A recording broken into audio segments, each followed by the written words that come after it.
ప్రపంచ చరిత్రలో హిందూ అనేవాడు ఒక్క మత కేంద్రం మీద రాలేశాడా? చూడండి, భాయి భాయి అనే నినాదం మీరొక్కటే పాటిస్తే సరిపోదు, మేమొక్కరమే పాటిస్తే సరిపోదు. ఇందరం కలిసి పాటించాలి, ఇద్దరం కలిసి జీవించాలి. దానికి మేము ఎప్పుడు స్వాగతిస్తాం.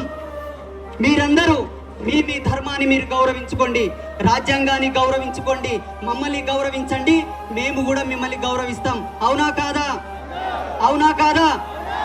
అట్లంటైతే ఈరోజు ఛత్రపతి శివాజీ మహారాజు పాదాల సాక్షిగా మీరందరూ నాకు ఒక మాట ఇవ్వాలి. ఇస్తారా?